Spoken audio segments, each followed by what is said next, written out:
बिस्मिल्लाह करें। ठीक है जी। सो लास्ट टाइम हमने मेनली तो कैश कोहेरेंस देखी थी और उसमें स्नूपी कैश का एक प्रोटोकॉल पढ़ा था। क्या करता था स्नूपी कैश? बाकी जो होते थे मतलब सीपीयू मान लो सीपीयू में जो सबसे इंफॉर्मेशन कलेक्ट करता था गैदर करता था। ठीक है, क्या इंफॉर्मेशन कलेक्ट करता था? मतलब आसपास की स्टोर हुई होती थी डेटा होता था। इंफॉर्मेशन तक ठीक है, आगे नहीं ठीक। आगे कोई और बताए क्या करते थे?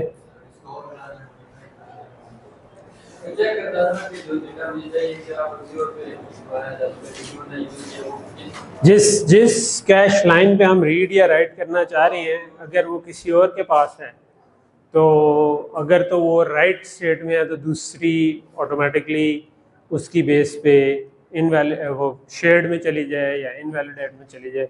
और उसके लिए हमने ये कुछ स्टेट ट्रांजिशंस पढ़ी थी, एमएसआई और मेसी प्रोटोकॉल देखे थे दो।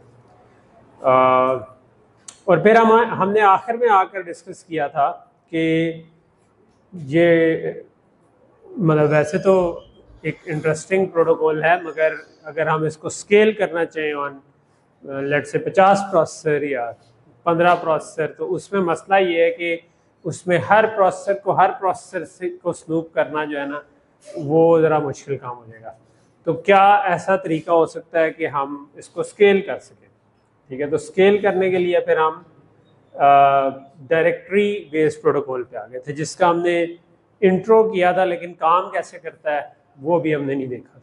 ठीक है, सो डायरेक्टरी बेस्ड प्रोटोकॉल के अंदर हमने कहा था कि बेसिकली आपके बजाय शेयर्ड बस के हमारा दरमियान में इंटरकनेक्ट नेटवर्क लगा होगा, जिसके ज़रिए चीज़ें एक दूसरे से कनेक्टेड होंगी। ठीक है, बाज़ का आती है interconnect network point two point होता है कि सारों को सारों से कनेक्ट किया होता है। बाज़ का इंटरकनेक्ट नेटवर्क इस तरह का होता है कि दरमियान में लेन्स होती हैं, और वो जो लेन्स हैं वो कह लो कि आपकी जो भी ट्रांजैक्शन आती है आप लेन्स को दोनों तरफ कनेक्ट कर देते हैं, राइट।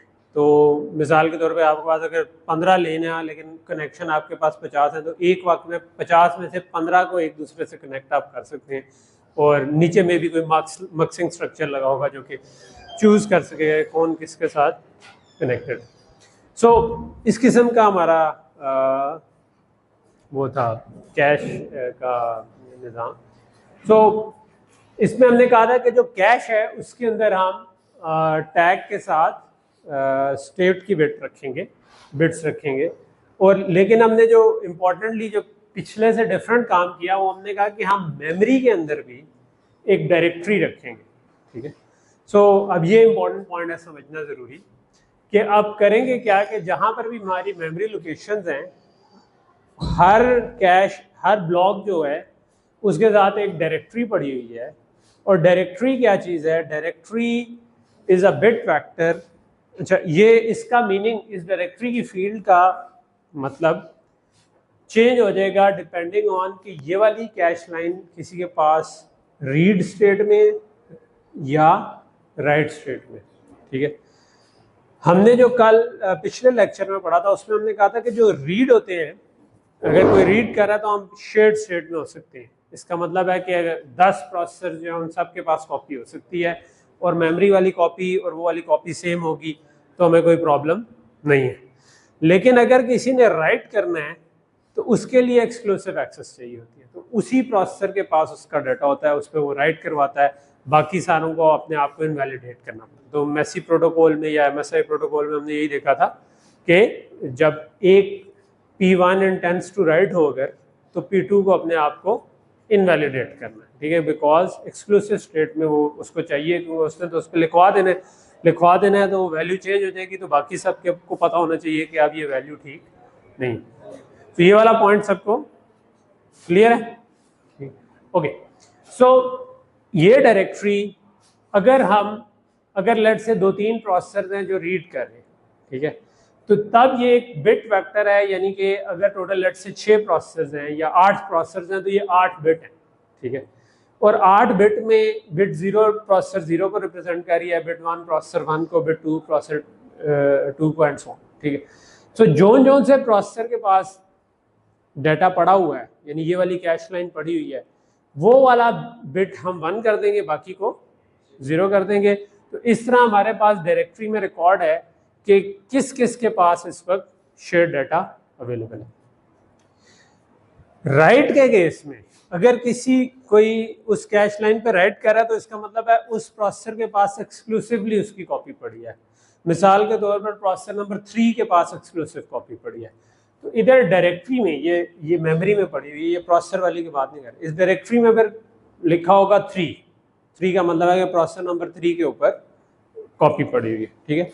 स्टेट बता रही होगी कि ये राइट वाले स्टेट में, और ये जो डायरेक्टरी की बिट्स हैं ये बता रही होंगी कि किस प्रोसेसर के पास उसकी एक्सेस है। शेयर्ड वाले केस में स्टेट बता रही होगी कि ये रीड शेयर्ड स्टेट में है, और डायरेक्टरी बता रही होगी कि किस किस प्रोसेसर पे एक्सेस है। तो दोनों में फ़र्क क्या हो गया कि राइट के केस में एक ही नंबर पड़ा होगा कि भाई किसके पास एक्सेस है, रीड के केस में एक बिट वेक्टर पड़ा होगा कि कौन कौन के पास एक्सेस है। और ये दरमियान में जो लगे हुए ये फाइफोज हैं कि आपने जब भी रिक्वेस्ट भेजनी है वो फाइफो से होकर आगे चली जाएगी और एक एक करके वो एक्सेस होंगे। ओके, सो अब 2 जगह हैं, एक होगी कैश, एक होगी डायरेक्टरी। इसकी मैंने आपको बता दिया, उसमें कोई डायरेक्टरी नहीं पड़ी हुई कैश में सिर्फ स्टेट पड़ी हुई है कि मैं रीड में हूँ, राइट में हूँ, ठीक है। स्टेट्स वही हैं जो हमने पहले MSI प्रोटोकॉल में पढ़ी थी, एक एक्स्ट्रा स्टेट है, वो है ट्रांजिएंट स्टेट, ठीक है। तो ये वही वाली स्टेट्स हैं। इनवैलिड स्टेट है, शेयर्ड स्टेट है, मॉडिफाइड स्टेट है, ठीक है। तो इनवैलिड का मतलब है कि कैश में डाटा नहीं है, इस कैश लाइन में डाटा नहीं है। शेयर्ड का मतलब है कि ये रीड स्टेट में है, इसको हमने लिखवाया नहीं है, तो ये मल्टीपल लोगों में शेयर्ड हो सकता है सिर्फ आपके पास हो सकता है किसी और के पास भी हो, ठीक है। मॉडिफाइड का मतलब है कि आपके पास ही सिर्फ एक्सेस है, आपके पास एक्सक्लूसिव एक्सेस है इस वक्त, और बाकी किसी के पास ये डाटा नहीं है, ठीक है।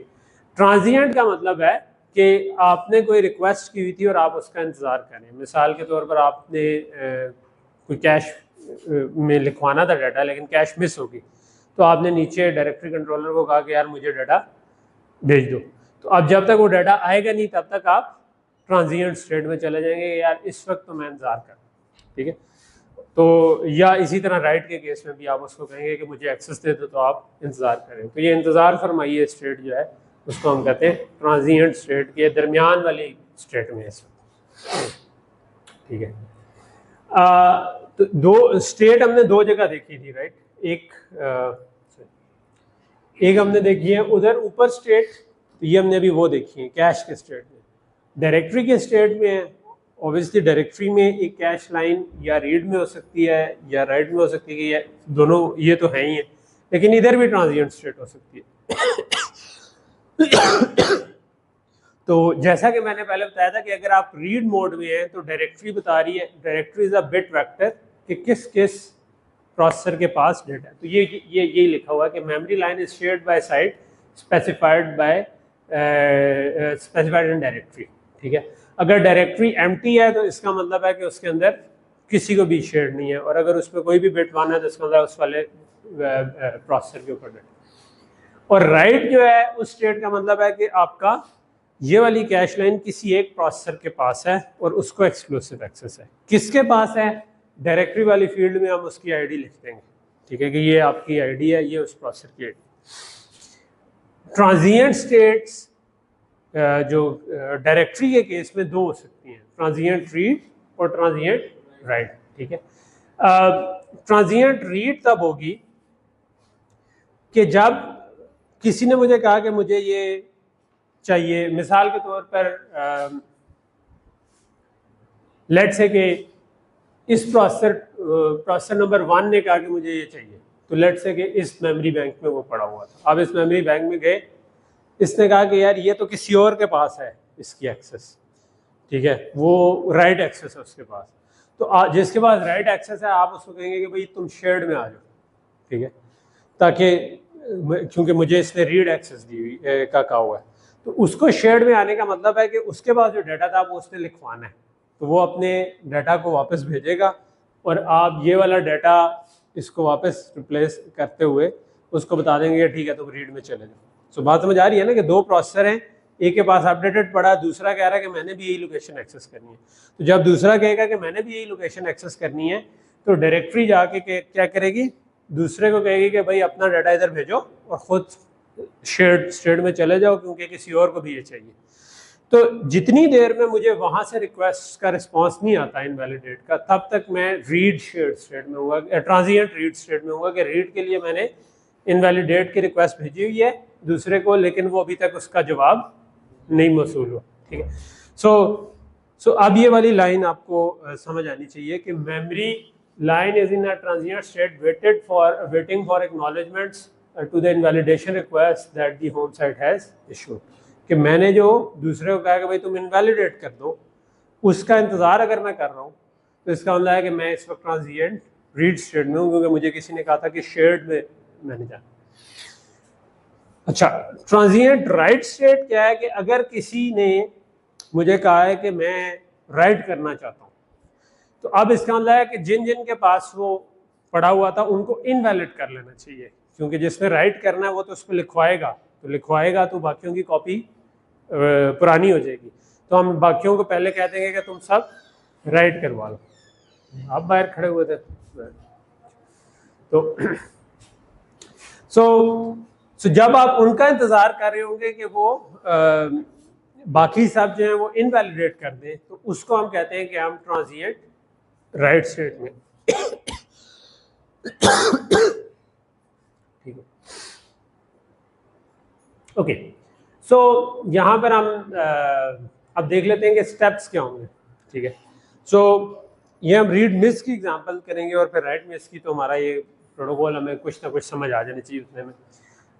हिट का केस तो सिंपल है, ठीक है, इसलिए हम वो नहीं कह रहे। मिसाल के तौर पर अगर सीपीयू से हिट होता तो उसको इधर कैश से डाटा मिल जाता, बात खत्म हो जाती। ठीक है, लेकिन मिस के केस में क्या होगा, वो क्योंकि मल्टीपल स्टेप्स इन्वॉल्व होंगे, तो करने वही स्टेप हैं जो हमने MSI प्रोटोकॉल में किए थे, यानी कंसेप्चुअली वही स्टेप्स हैं, लेकिन अब उनका तरीका बदल गया कि आप इंटरकनेक्ट नेटवर्क के थ्रू कर रहे हैं। ठीक है, पहले कैशेस खुद स्नूप कर रही थी, अब हम डायरेक्टरी कंट्रोलर को इन्वॉल्व कर देते हैं। तो यहाँ पर अब हमारे एक हार्डवेयर लगा हुआ है जिसको हम डायरेक्टरी कंट्रोलर कहते हैं, जो कि ये सारे काम मैनेज कर रहा हूँ। तो अब अगर सीपीयू ने एक रिक्वेस्ट दी सबसे पहले, तो उसने कहा जी मैं फलां लोड करना चाह रहा हूँ, ठीक है, वो कैश में मिस हो गया, आपने अब इसका मतलब डायरेक्टरी कंट्रोलर को कहा कि मुझे ये शेयर्ड में चाहिए, शेयर्ड रिक्वेस्ट भेजी उसने। ठीक है, तो लोड मिस हो गया कैश में, तो SH रिक्वेस्ट का मतलब है कि हमने शेयर्ड रिक्वेस्ट भेजी डायरेक्टरी कंट्रोलर को कि मुझे ये वाला एड्रेस जो है ये शेयर्ड स्टेट में चाहिए, तो मुझे ये वाली कैश लाइन भेज दो। अच्छा, डायरेक्टरी कंट्रोलर के पास पहुंचा, उसके बाद वो मैसेज तो डायरेक्टरी कंट्रोल इंटरकनेक्ट से होकर, ठीक है, अब डायरेक्टरी कंट्रोलर के पास डायरेक्टरी में इंफॉर्मेशन पड़ी हुई है कि क्या ये रीड में पड़ा हुआ है या राइट में पड़ा हुआ है, किस स्टेट में पड़ा हुआ है। ठीक है, सो उसने स्टेट और डायरेक्टरी को देखा। ठीक है, तो लेट्स से कि उसकी जो स्टेट थी वो थी रीड।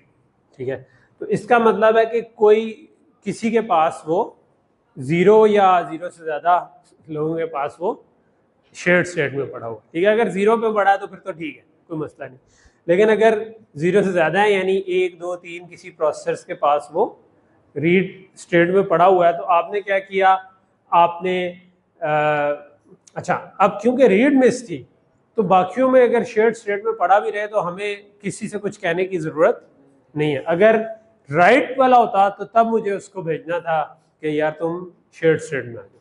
तो रीड है, तो हमने क्या किया कि हमारी डायरेक्टरी में इस प्रोसेसर वाली जगह पर 0 लिखा हुआ था, हमने जस्ट उस एंट्री को अपडेट किया कि ठीक है भाई ये वाली प्रोसेसर की एंट्री भी 1 कर दो आप, पहले अगर 3 में शेयर था तो आप ये 4 में शेयर हो गए, और आपने उस एंट्री को 1 करके डाटा को ऊपर भेज दिया। ठीक, तो आपने शेयर्ड की रिक्वेस्ट के जवाब में शेयर्ड रिस्पॉन्स भेज दिया, तो ये शेयर REP जो लिखा हुआ है दिस इज शेयर्ड रिस्पॉन्स। ठीक है क्या, और उसके साथ आपने डाटा भी भेज दिया ऊपर की तरफ, वो डाटा रिसीव हुआ, कैश में अपडेट हो गया और आपने ऊपर प्रोसेसर का ये लो भी डाटा। ठीक है, सो बेसिकली तो यहाँ तक चीज़ समझ आ गई। ठीक है, तो कैश ने भी अपने टैग वगैरह अपडेट कर दिया, डेटा अपडेट कर दिया। तो नॉर्मल स्टेप्स पहले भी तकरीबन इससे मिलते जुलते थे, लेकिन उसमें ये मैसेज पासिंग नहीं होती थी कि हम शेयर्ड रिक्वेस्ट भेजें, शेयर्ड रिस्पॉन्स है, उसके बजाय जो मेमोरी कंट्रोलर था वो ऑटोमेटिकली हैंडल कर लेता था।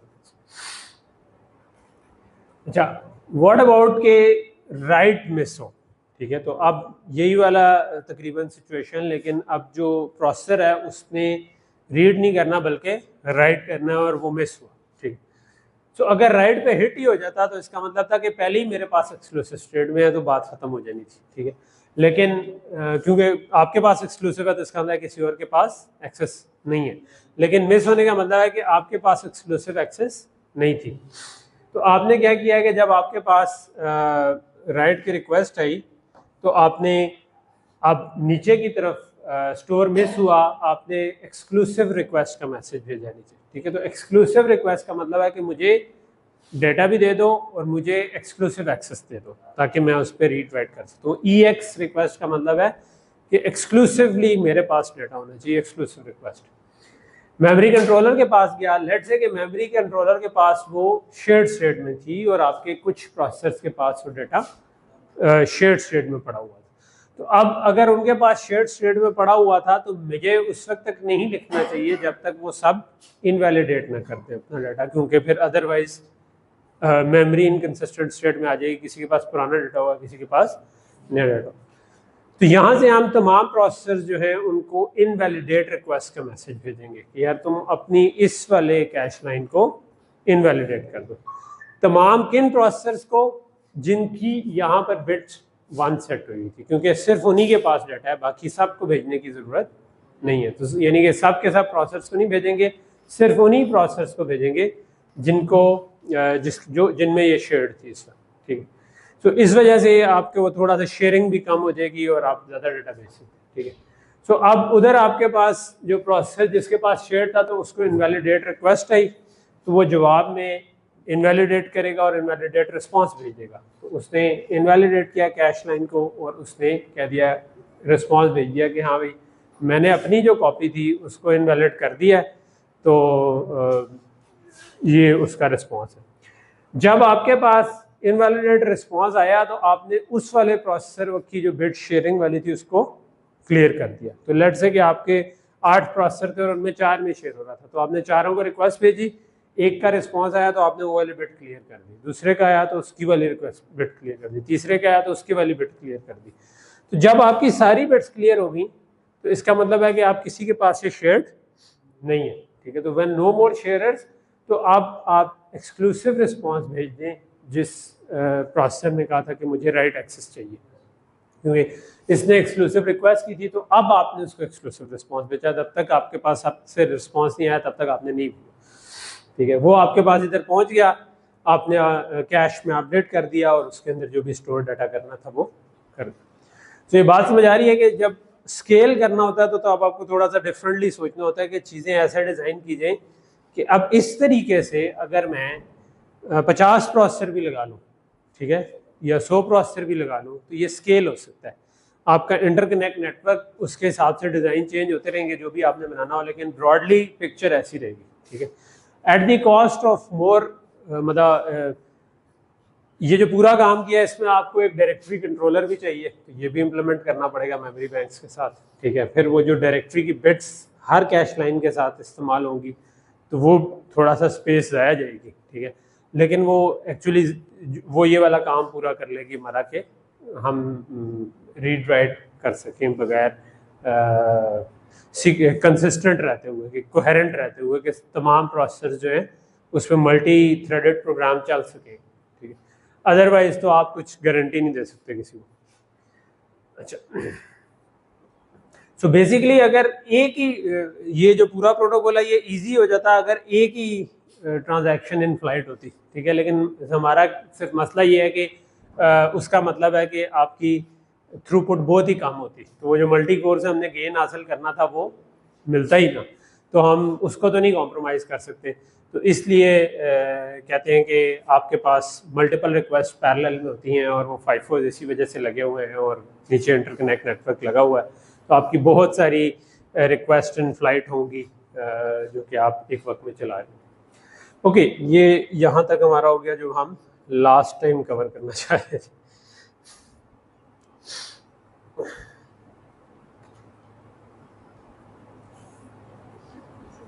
टाइम क्या हुआ? ओके, मैं चाहूँगा कि आखिरी 20 मिनट में हम उस पर आ जाएं, क्या नाम है, जो हमारा प्रोसेसर था, वापस थोड़ा सा उस पर, ठीक, जो आप लोगों ने बनाना था उसके लिए, क्योंकि कुछ स्लाइड्स बनाई हुई थी कि टू शो कि एक्चुअली डिज़ाइन में किस तरह से देख रहा हूँ, ठीक है।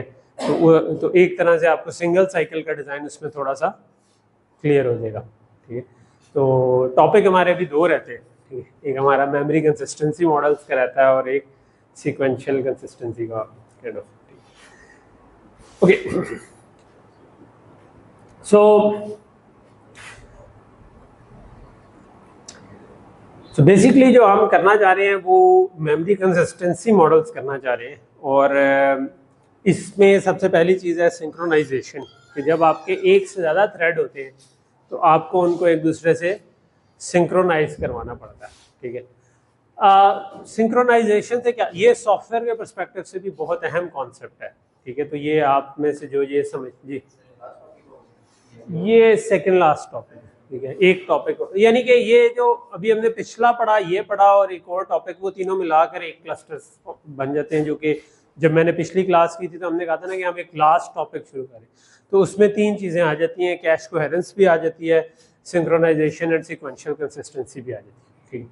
तो ये उस लिहाज से इम्पोर्टेंट है कि आपको ये उस लिहाज से इंटरेस्टिंग भी है कि हाई परफॉर्मेंस कंप्यूटिंग में चाहिए होते हैं, ठीक है। और दूसरा ये हार्डवेयर सॉफ्टवेयर की बाउंड्री पे प्रॉब्लम, ठीक है, कि यानी कि आप इसके कुछ हार्डवेयर सोल्यूशंस भी पढ़ेंगे, कुछ सॉफ्टवेयर सोल्यूशंस भी पढ़ेंगे, क्या हो सकते हैं, ठीक है। और हिस्टोरिकली इसमें होता ये रहा है कि लोगों ने सॉफ्टवेयर लिखा तो उनको कुछ प्रॉब्लम आई, उन्होंने कहा यार हार्डवेयर में इस चीज़ की सपोर्ट डाल दो तो आसानी हो जाएगी, ठीक है। तो हार्डवेयर में उसके हिसाब से सपोर्ट्स डाल दी। तो आप RISC-V की स्पेक्स पढ़ेंगे तो उसके अंदर कुछ आपको फेंस की इंस्ट्रक्शंस नजर आएंगी, ठीक है। फेंस हम कहते हैं ना, बाड़ लगा दें, ठीक है। तो वो फेंस इंस्ट्रक्शंस ये वाला काम करेंगे कि अच्छा यार इससे पीछे वाले सारे चल जाएं और इसके बाद वाले उसके बाद ही चलें, ठीक है। और इसी तरह आपको एटॉमिक ऑपरेशंस कुछ नजर आएंगे। तो एटॉमिक ऑपरेशन ये होते हैं कि जिसमें आप लोड करके वैल्यू लिखवा के वापस कहते हैं भेज देते हैं एक ही स्टेप में, दरमियान में ये नहीं हो सकता कि एक थ्रेड चल रहा हो तो वहाँ से वो स्विच कर दे। तो लेकिन उससे पहले इंपॉर्टेंट चीज़ है कि इसकी ज़रूरत क्यों पेश आई, ठीक है। सो बेसिकली दो तरह के प्रॉब्लम्स बनते हैं सिंक्रोनाइजेशन के, एक को हम कहते हैं प्रोड्यूसर कंज्यूमर प्रॉब्लम और एक को हम कहते हैं म्यूचुअल एक्सक्लूजन प्रॉब्लम, ठीक है। सो प्रोड्यूसर कंज्यूमर प्रॉब्लम जो है ना वो बहुत ही कॉमन है सॉफ्टवेयर आर्किटेक्चर में। मिसाल के तौर पर आप एक लेट से अटेंडेंस सिस्टम बनाना चाह रहे हैं, तो क्या करेंगे, आप एक कैमरा लगा देंगे, ठीक है। उसके पीछे आपने प्रोसेसर के साथ कनेक्ट किया हुआ उसको, अब इधर से आपके फ्रेम्स आ रहे हैं, राइट। तो कैमरा कैसे काम कर रहा होता है कि एक सेकंड के अंदर 25-30 इमेजेस ले रहा होता है, ठीक है। तो लेट से कि 25 फ्रेम्स पे चल रहा है, तो एक सेकंड में 25 इमेजेस आ रहे हैं, ठीक है। तो आपने उन इमेजेस के साथ क्या करना है, आपने सबसे पहले उसमें डिटेक्ट करना है कि कोई फेस है कि नहीं, ठीक है।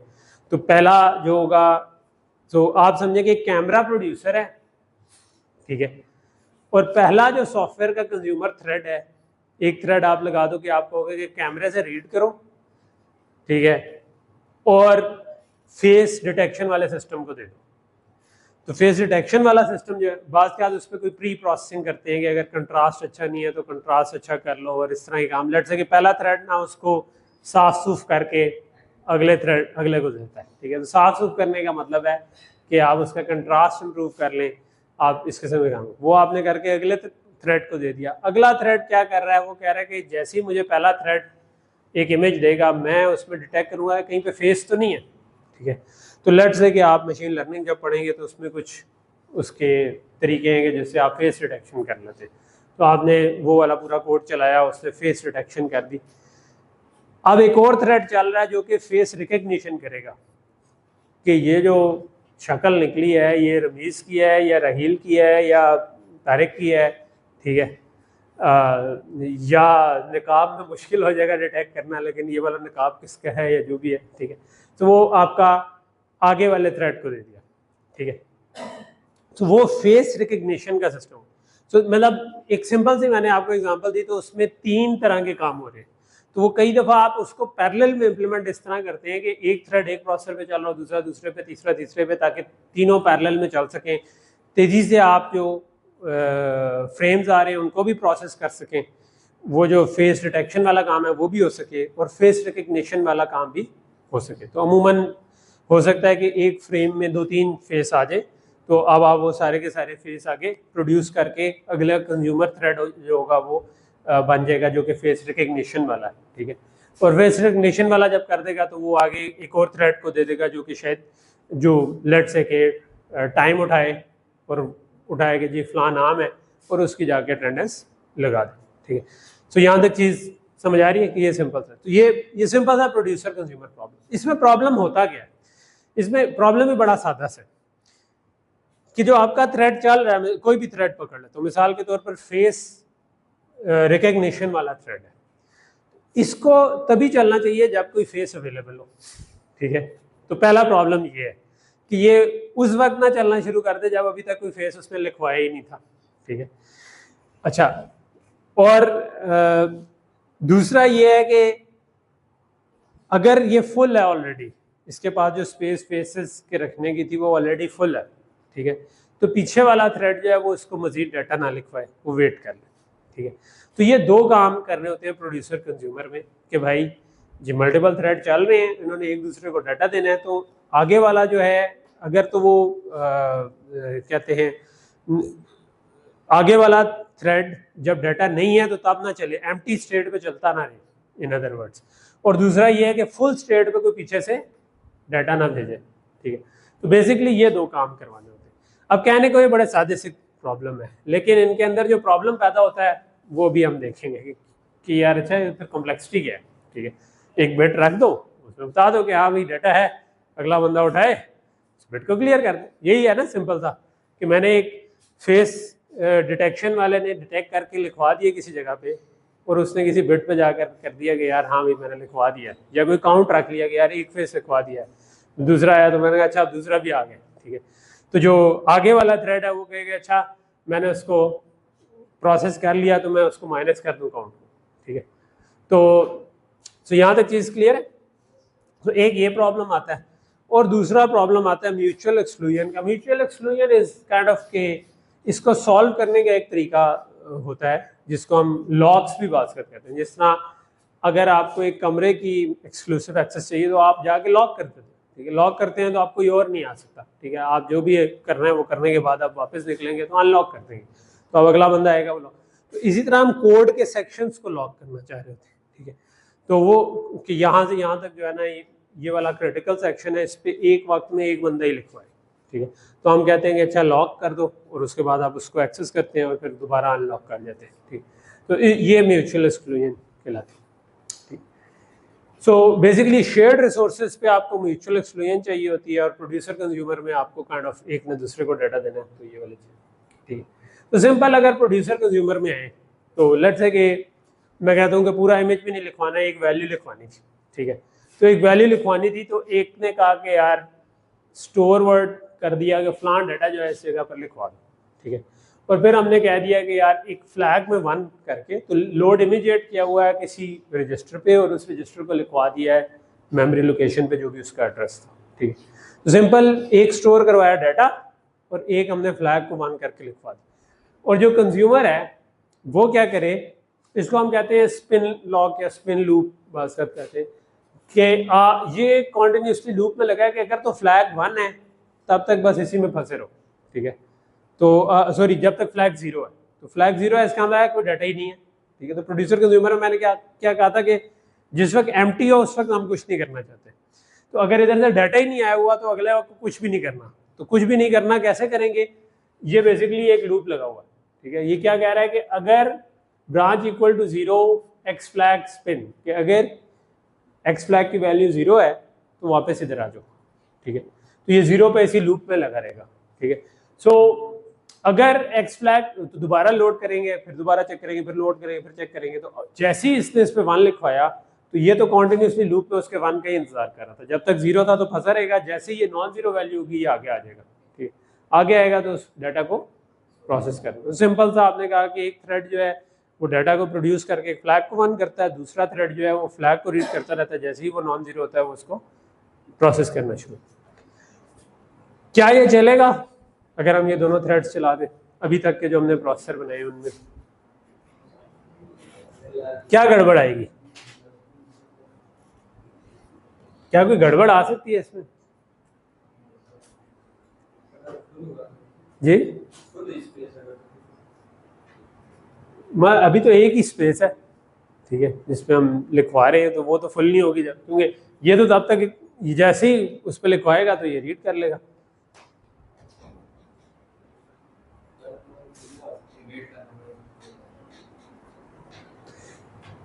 हमने पढ़े हुए हैं out of order super scalar processor, अगर उसके ऊपर ये चल रहा है तो पहला मसला ये आ सकता है कि अगर अभी यहाँ पे डाटा लिखवा ही नहीं था, इस पे कैश मिस होगी, स्टोर वर्ड था ना, तो आपने डाटा लिखवाना था, उस पर कैश मिस होगी, लेकिन ये जो फ्लैग वाला उस पर कैश मिस नहीं हुई, तो ये लिखा गया, ठीक है। तो उसने कहा कि भाई फ्लैग 1 है, डाटा उठा लो, तो डाटा अभी लिखा ही नहीं गया था लेकिन उसने उठा लिया, ठीक है।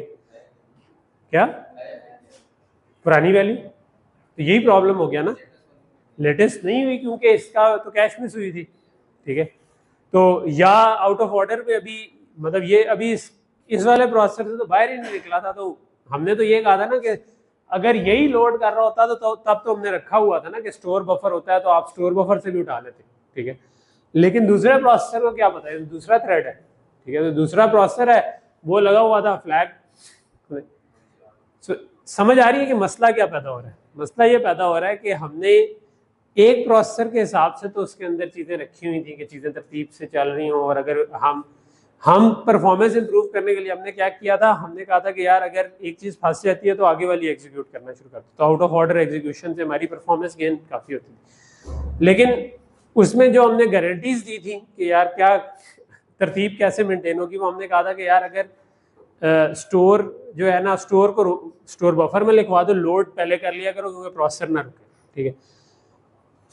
लेकिन उसको हमने गारंटी कैसे किया हुआ था कि अगर कोई लोड आया जो कि स्टोर बफर में मैच कर जाता है तो हम स्टोर बफर से डायरेक्टली उठा लेते, ठीक है। लेकिन ये एक प्रोसेसर में था, जैसे ही आप 2 प्रोसेसर पे आ गए तो प्रॉब्लम पैदा हो गया, क्योंकि प्रोसेसर 1 ने अपने पास स्टोर करवा के उसके बफर में ही पड़ा हुआ था, उसने अगला लोड भी करवा दिया, एक स्टोर बफर में था, दूसरा वाला जो है वो जाके कैश में भी लिखा गया, ठीक है, एक की कैश में। तो इधर वाला जो प्रोसेसर होगा वो उसको हो सकता है फ्लैग 1 मिल जाए और डाटा मिले ही ना, ठीक है, तो ये वाला मसला पैदा हो सकता है। तो इस पे हम कहते हैं, देखते हैं क्या होना चाहिए, ठीक है। तो जो हमारा सीक्वेंशियल आईएसए जो हमने बनाए थे वो एक प्रोग्राम एक प्रोसेसर के हिसाब से वो गारंटीज देते हैं कि चीज़ें प्रोग्राम ऑर्डर में होंगी, तरतीब से होंगी, ठीक है। जो मेमोरी कंसिस्टेंसी मॉडल है, इनको हम मेमोरी कंसिस्टेंसी मॉडल कहेंगे, जो अब हम देखेंगे, वो क्या करते हैं कि वो डिस्क्राइब करते हैं कि लोड जब हम करेंगे तो आपके मल्टीपल हार्डवेयर थ्रेड्स अगर काम कर रहे हैं तो लोड को कौन सी वैल्यू मिलेगी, ठीक है, उसका क्या रूल होगा, ठीक है। और उसके रूल बिल्कुल सादे से नहीं है, उसके अंदर थोड़ा सा चीज़ें कॉम्प्लेक्स हो जाती है। तो ये इंटरेस्टिंग, एक पूरी एक समझो एक छोटी सी field of study in itself है।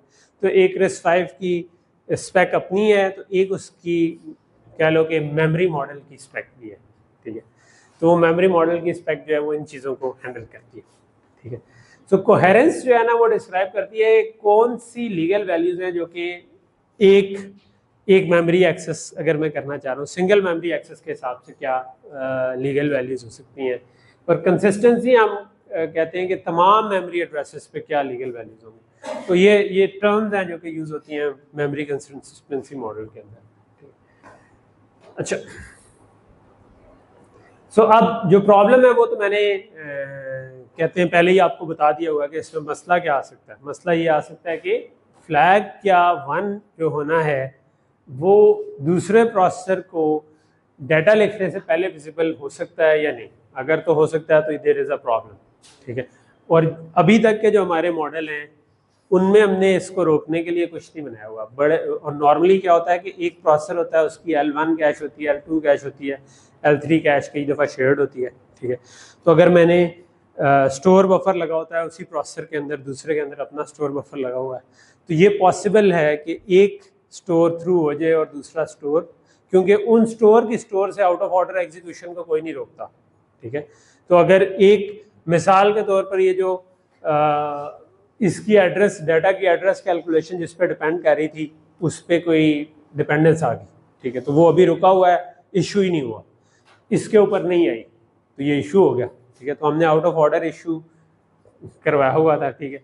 तो आउट ऑफ ऑर्डर इशू हो गया, उसने उसको स्टोर को एग्जीक्यूट कर दिया, तो इस वाले प्रोसेसर के हिसाब से ये एग्जीक्यूट होकर ख़त्म भी हो गया। तो ये पॉसिबल है कि ये L3 में विजिबल हो जाए फ्लैग 1 के साथ, और दूसरा वाला प्रोसेस समझे कि डाटा अवेलेबल है जबकि डाटा उसके पास अवेलेबल ना हो, तो उससे थोड़ा से वियर्ड से प्रॉब्लम आ सकते हैं।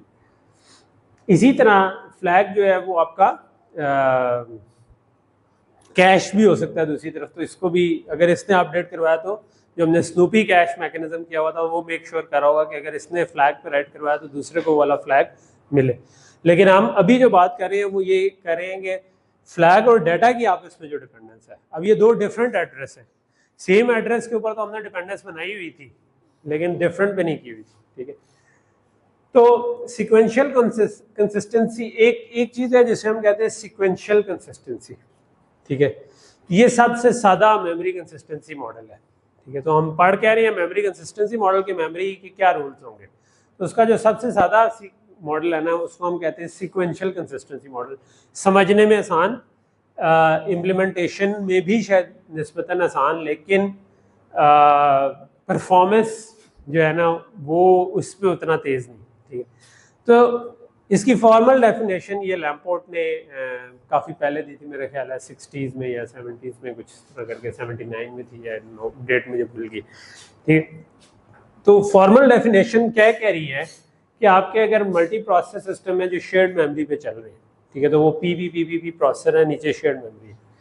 System is sequentially consistent if result of any execution is the same as if operations of all processors were executed in some sequential order and the operations of each individual processor appears in the order specified by the program। काफी लंबा सारा para है, आखिरी जुमले तक पहुंचते पहुंचते पहला जुमला भूल गया, ठीक है। तो कहना क्या चाह रहा है, सिंप्लीफाई करके मैं कहूँ, ठीक है, कहना ये चाह रहा है कि हर प्रोसेसर जो है ना वो अपने प्रोग्राम ऑर्डर में चल रहा है, जो भी प्रोग्राम में आपने तरतीब की हुई थी, और जो ओवरऑल सिस्टम है वो कोई भी आर्बिट्ररी इंटरलीविंग कर सकता है, क्योंकि आपका इवन सिंगल प्रोसेसर भी चल रहा हो तो थोड़ी देर एक थ्रेड चले, थोड़ी देर दूसरा थ्रेड चले, तब भी ये वाला मसला आ जाता है। तो कोई भी इंटरलीविंग हो सकती है, आपने इधर भी प्रोग्राम चल रहा है, इधर भी चल रहा है, इधर ये हो सकता है चला ही ना हो अभी और दूसरा आधा चल गया और तीसरा जो है पौना चल गया हो, वो इंटरलीविंग रैंडम हो सकती है, ठीक है। लेकिन प्रोग्राम जो है वो अपने तरतीब से चल रहा हो। ये नहीं होना चाहिए कि बाद वाला काम हो चुका हो और पहला वाला काम ना हो। हमें भी प्रॉब्लम क्या आ रहा था कि फ्लैग 1 हुआ हो, डाटा भी ना लिखवाया गया हो, ठीक है। तो सीक्वेंशियल कंसिस्टेंसी कहती है कि ऐसा नहीं होना चाहिए, अगर ऐसा है तो आपका प्रोग्राम सीक्वेंशियली कंसिस्टेंट नहीं है, ठीक है। तो सीक्वेंशियली कंसिस्टेंट क्या कह रहा है कि प्रोसेसर जो है ना वो इन सम सीक्वेंशियल ऑर्डर पे एग्जीक्यूट करे। सम सीक्वेंशियल वो कोई भी हो सकता है, ठीक है, लेकिन वो चल तरतीब से रहे हैं। उनका रिलेटिवली कौन कितना चल चुका है ये रैंडम हो सकता है, ठीक है, क्योंकि हर एक अपने अपने प्रोग्राम को एग्जीक्यूट कर रहा है, कब किस थ्रेड का नंबर आया ये हम कंट्रोल नहीं कर सकते, लेकिन वो चले तरतीब से होने चाहिए, ठीक है। और हर जो प्रोसेसर इटसेल्फ है वो यानी इंटर प्रोसेसर कोई भी ऑर्डर हो सकता है कि वो जिस तरह मर्जी चल रहे हो, लेकिन जो हर प्रोसेसर पे चल रहा है वो तरतीब से चल रहा हो प्रोग्राम ऑर्डर में। तो अगर इस चीज़ को हम सपोर्ट करें तो इसको हम कहते हैं सीक्वेंशियल कंसिस्टेंसी। अगर हम ये सपोर्ट कर रहे हो तो हमें ये फ्लैग वाला मसला नहीं आएगा, बिकॉज हर एक तरतीब से चल रहा है। तो अगर आपको फ्लैग तो 1 मिला है तो इसका मतलब इससे पीछे वाला स्टोर हो चुका है, क्योंकि तरतीब से चल रहा है, ठीक है। तो सीक्वेंशियल कंसिस्टेंसी का मतलब है कि ये वाला मसला नहीं आएगा।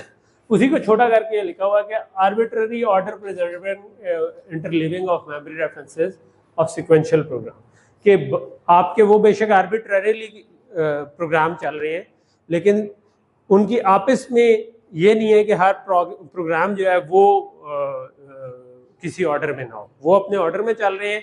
इंटरलीविंग आर्बिट्ररी है कि एक प्रोसेसर पे जो कहाँ तक पहुंचे थे दूसरे पे कहाँ तक पहुंचे थे वो बेशक फर्क। अच्छा, सो अगर आप सीक्वेंशियल कंसिस्टेंसी करना चाहते हैं इस वाले लेट से प्रोग्राम वाले केस में जो हमने देखा था, अच्छा अगर तो हमने नॉर्मली जो हमने आउट ऑफ ऑर्डर बनाए हुए थे प्रोसेसर, उसमें हम सीक्वेंशियल ISA की सपोर्ट तो पहले ही करते थे, ठीक है।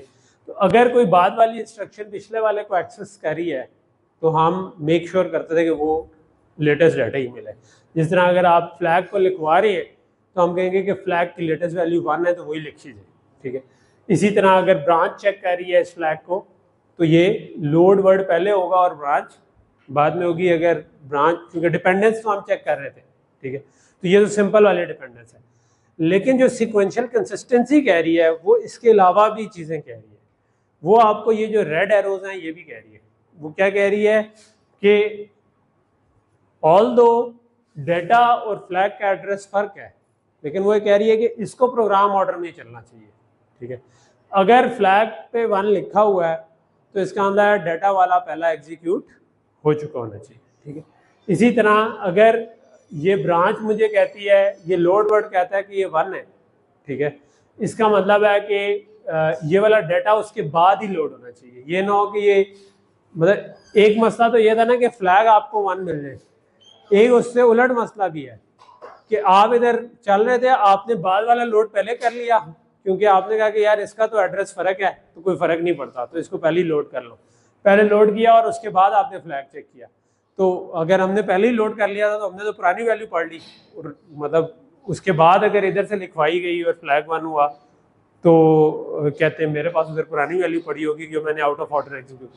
तो इसका मतलब है I have to make sure कि ये लोड जो है ना, ये जब तक ये ब्रांच से बाहर नहीं आता तब तक नहीं होना चाहिए, ठीक है। जब तक आपका पिछला आपका वाकई फ्लैग 1 हुआ तो उसके बाद ही लोड करें।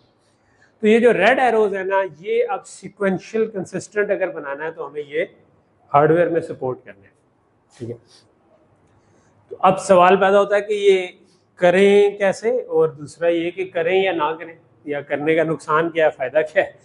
तो अगर जो ज़्यादातर एग्जिस्टिंग प्रोसेसर है ना वो सीक्वेंशियली कंसिस्टेंट नहीं है, ठीक है, क्योंकि अगर आप ये इस चीज़ का हार्डवेयर बना दें तो इट्स नॉट कि वो हार्डवेयर बहुत कॉम्प्लेक्स होगा, शायद ये भी हो थोड़ा सा फैक्टर, लेकिन जो असल फैक्टर है वो ये है कि उससे परफॉर्मेंस बड़ी कम हो जाएगी। सो ये जो सारी out of order super scalar के गेन्स थे वो आप फिर सिक्वेंशियल कंसिस्टेंसी में कहेंगे कि नहीं यार आप तो स्टोर कर ही नहीं सकते, आप तो एक दूसरे से इंडिपेंडेंट इंस्ट्रक्शंस भी नहीं चला सकते, ठीक है, क्योंकि आप मतलब तमाम इंस्ट्रक्शंस में नहीं, लेकिन एटलीस्ट मेमोरी रेफरेंसेस में आपको इंतजार करना है कि पिछले वाला कंप्लीट हो तब करें, क्योंकि हो सकता है कोई और थ्रेड उसको करो, ठीक। सो ना x86 ना ARM, इनमें से कोई भी नहीं है। ये बेसिकली बड़ा जो सबसे चंक है ना वो यही है, ठीक है। x86 जो है वो आपके डेस्कटॉप लैपटॉप वगैरह में चल रहे हैं मोस्टली, और ARM वाले जो हैं आपके मोबाइल फोन्स में चल रहे हैं, ठीक है। तो इनके जो ISAs हैं वो सिक्वेंशियली कंसिस्टेंट नहीं, ठीक। तो सो बेसिकली जो थे ना वो जो प्रॉब्लम क्रिएट किया हुआ कि शुरू में जो लोगों ने सिंगल प्रोसेसर जो बनाए ना उसमें ऑप्टिमाइजेशन के लिए स्टोर बफर्स हमने इंट्रोड्यूस करवाए थे, ठीक है। वो स्टोर बफर आपको अगर याद हो तो क्या था, किसी को याद है क्या था? ये हम एक दफ़ा टच कर चुके हैं पीछे। स्टोर बफर डाला क्यों था हमने बीच में?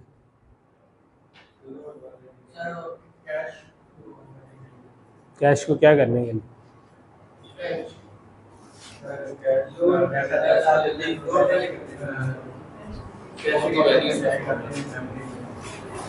क्यों डायरेक्ट क्यों ना जाए?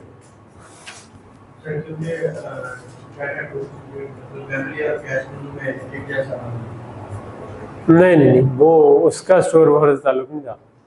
वो तो दाना के राइट थ्रू होगी, राइट बैक होगी, उसके अलावा स्टोर बफर हमने इसलिए डाला था कि राइट पे प्रोसेसर नहीं रुकता, रीड पे प्रोसेसर रुकता है। राइट जब करना हो तो प्रोसेसर क्या कहेगा, वो कहेगा ये डाटा है, ये एड्रेस है, जाके लिखवा दो।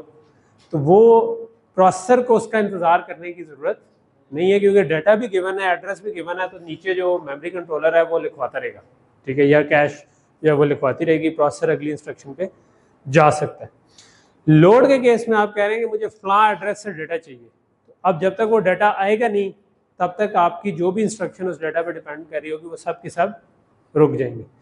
तो इसका मतलब है कि लोड को अगर हम पहले कर लें किसी तरह स्टोर से तो इससे प्रोसेसर तेज हो सकता है। तो ये ऐसा गेन है जो कि थोड़ी सी स्टोर बफर डालने से ये आप काफ़ी सारा परफॉर्मेंस का गेन अचीव कर लेते हैं। तो तकरीबन तमाम प्रोसेसर्स जो हैं वो स्टोर बफर किसी ना किसी फॉर्म में इम्प्लीमेंट करते हैं, ठीक है। अच्छा, अब स्टोर बफर जब आपने इम्प्लीमेंट कर लिया तो अब यही असल में सिक्वेंशियल कंसिस्टेंसी के ऊपर प्रॉब्लम पैदा करता है जब मल्टी प्रोसेसर हो जाते हैं, ठीक है। तो जब आपने उससे मल्टी प्रोसेसर बनाए तो उसकी वजह से जो आपकी रिजल्टिंग मशीन्स थी वो सिक्वेंशियली कंसिस्टेंट नहीं थी, ठीक है। तो मल्टी कोर सिस्टम आना शुरू हुए लेकिन वो एक दूसरे से सिक्वेंशियली कंसिस्टेंट नहीं है, कि ये नहीं है कि आपका जो भी हमने पीछे मसला पढ़ा कि it is very much possible कि फ्लैग पे 1 आ जाए, अभी डाटा जो है वो मिस हुआ हो, या दूसरे साइड पे आप डाटा पहले रीड कर लें और फ्लैग बाद में आप 1 हुआ और आप दोनों काम हो सकते हैं, ठीक है। सो जो आप अगर सिक्वेंशियल कंसिस्टेंसी डालेंगे तो आपकी जो मशीन है वो काफ़ी स्लो हो जाएंगी, दैट जो असल में जो आपने और कोई ना कोई आपने कॉम्प्लेक्स हार्डवेयर भी डालना पड़ेगा अगर आपने परफॉर्मेंस अचीव करनी, ठीक है। तो बेसिकली जो है ना, अब इसका हल क्या है, तो जो आपके आर्किटेक्ट्स हैं जो कि सिस्टम डिज़ाइन करते हैं या लैंग्वेज डिज़ाइन करते हैं या एप्लीकेशन डेवलपर, उन्होंने मिल के बेसिकली वो वीक मेमोरी मॉडल को सपोर्ट करते हैं। वीक मेमोरी मॉडल का मतलब है कि जो सिक्वेंशली कंसिस्टेंट नहीं है लेकिन स्टिल आप ये वाले मसाइल को किसी तरह हल कर लें, ठीक है। सो बेसिकली इस तरीके से हो रहा है कि असल में जो है ना आपके वीक मेमोरी मॉडल हैं जिसमें कुछ गारंटीज दी हुई हैं कि ये ऑर्डर मेंटेन होगा, बाकी कुछ नहीं दिया, ठीक है। तो टिपिकली जो आपका प्रोसेसर का डिज़ाइन का जिस तरह RISC-V है तो उसकी में कुछ ग्रुप्स मिल के स्पेक्स बनाते हैं कि ये स्पेक्स हैं, जिसका कुछ हिस्सा आप लोगों ने देखा है कि RV32I स्पेक आप इम्प्लीमेंट कर रहे हैं फॉर जो अपना प्रोसेसर बनाए। पूरी की पूरी नहीं इम्प्लीमेंट कर रहे, हम उसमें एटॉमिक ऑपरेशंस नहीं कर रहे, ठीक है। हम उसमें जो वो वाली कॉल टू ऑपरेटिंग सिस्टम वो वाले काम नहीं कर रहे, ठीक है, लेकिन हम जो बेसिक इंस्ट्रक्शन सेटअप वो कर रहे हैं, ठीक है। इसी तरह उनका एक मेमोरी मॉडल का स्पेक है जिसमें वो अपना वीक मेमोरी मॉडल एक्सप्लेन करेंगे कि कौन कौन सी गारंटीज हमने देनी है। अच्छा, वो गारंटीज देने का मतलब ये है कि जिसमें भी RISC-V कंप्लायंट प्रोसेसर बनाना है तो वो वाली गारंटीज दे रहा होगा, और अगर उनमें से किसी गारंटी को नहीं दे रहा तो वो एक्सप्लिसिटली मेंशन करेगा कि ये मैं नहीं कर रहा, इस वजह से मैं उससे पूरी तरह कंप्लायंट नहीं हूँ, ठीक है। तो यानी कि कंपनी जिम्मेदार नहीं होगी कि गारंटी आप साथ दे देंगे, क्योंकि तो ये टॉप लेवल पे रूल्स डिफाइन होते हैं इस तरह से आर्किटेक्चर स्पेक में, जो कि मेमोरी मॉडल की आर्किटेक्चर स्पेक है आपका।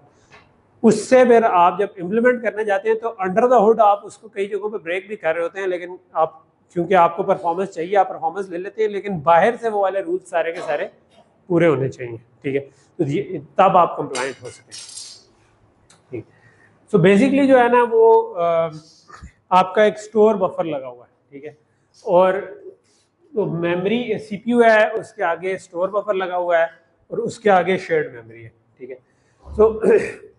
सो ये जो कॉमन ऑप्टिमाइजेशन जो प्रोसेसर में होती है वो मैं पहले भी बता चुका हूँ कि हम चाहते हैं कि लोड जो है ना वो स्टोर से प्रायोरिटाइज हो जाए, ठीक है।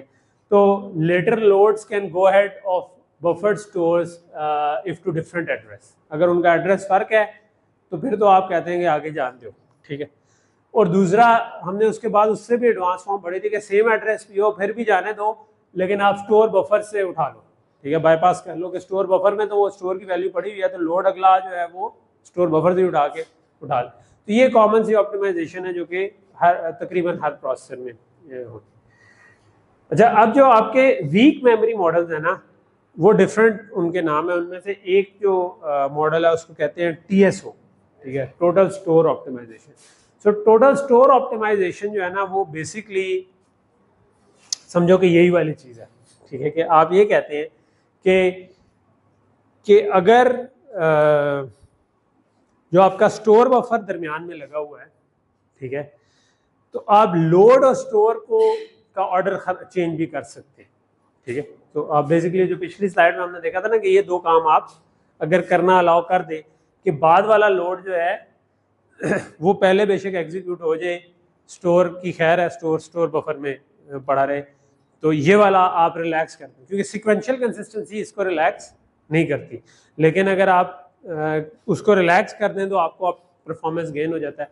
तो उस TSO जो है वो सिक्वेंशली कंसिस्टेंट नहीं है, वो इसमें सिर्फ ये चेंज करता है, वो कहता है कि यार बाकी तो ठीक है, लोड को लोड के साथ भी रखो या, लेकिन जो आपका स्टोर वर्सेस लोड है ना, कि स्टोर के बाद अगर जो लोड होना है तो वो लोड, वो वाली बीच में जो डिपेंडेंस है उसको निकाल दो, ठीक है, कि आप स्टोर बफर में स्टोर कर सकें। तो लोड के बाद स्टोर हो तो उसमें डिपेंडेंस रहेगी, तो उसको हम कहते हैं टोटल स्टोर ऑर्डरिंग, के आप स्टोर के हिसाब से चीज़ चला रहे हो, ठीक है।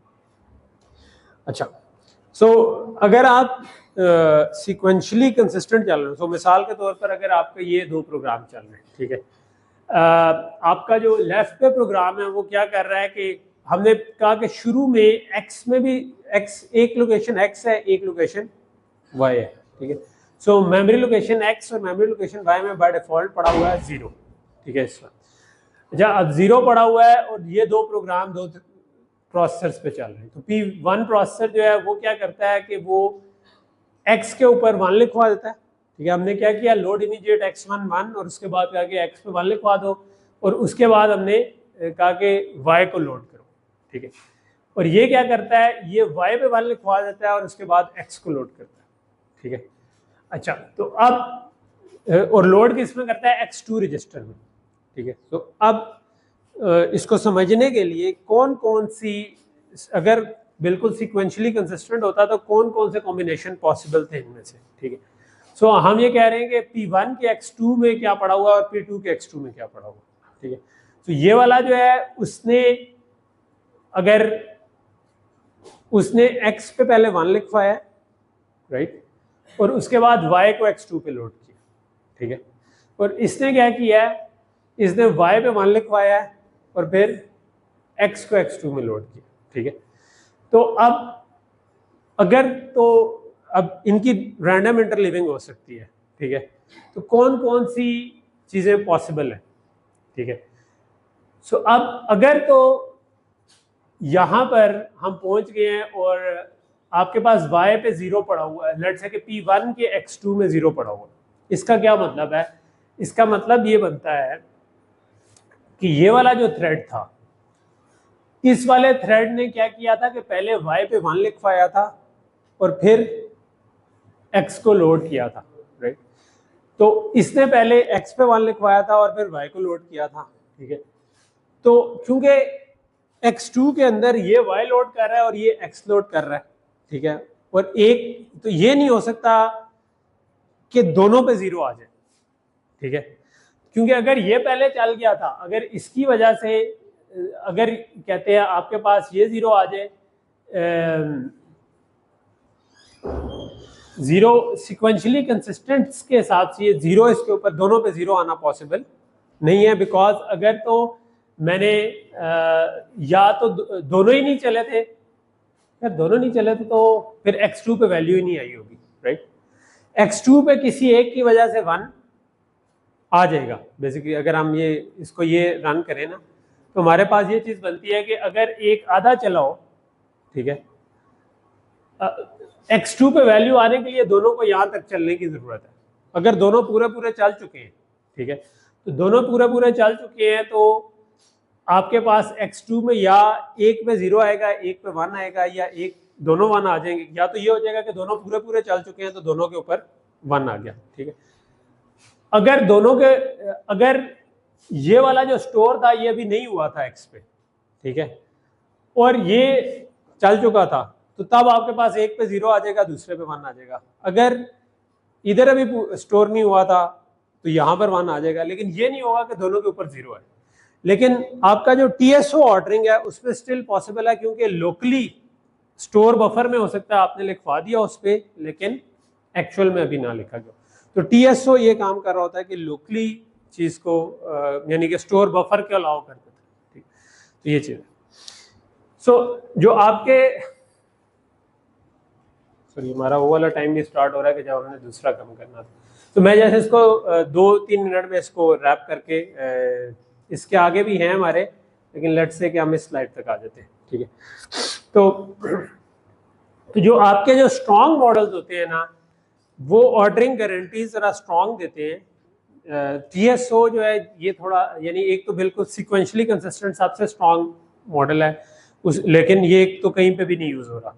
तो TSO जो है ये काफ़ी जगहों पर काफ़ी प्रोसेसर्स में इस्तेमाल हो रहा है, लेकिन TSO जो है वो थोड़ा सा स्ट्रॉन्ग मॉडल समझा जाता है कि ये आपको लिमिट स्टिल कर रहा होता है। ठीक है, कि आप आउट ऑफ ऑर्डर चीज़ों को कम एग्जीक्यूट। तो स्ट्रॉन्गर मॉडल जो है ना वो ज़्यादा गारंटीज प्रोवाइड करते हैं अक्रॉस डिफरेंट हार्डवेयर थ्रेड्स। ठीक है, तो उससे आपकी थोड़ा सा आसान हो जाता है कोड करना। ठीक है, लेकिन ये है कि परफॉर्मेंस उतनी अच्छी नहीं आती।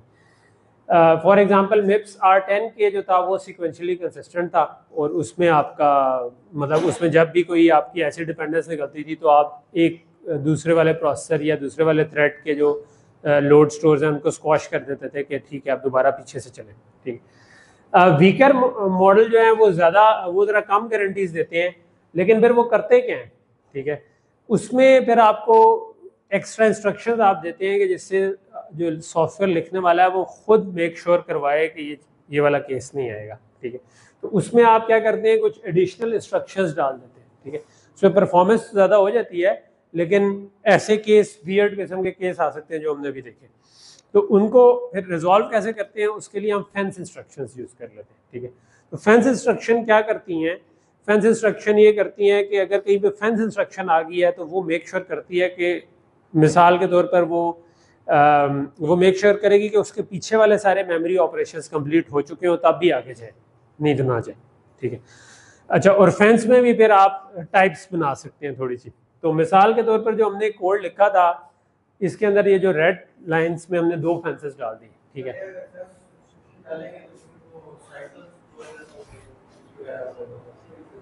साइकिल क्या,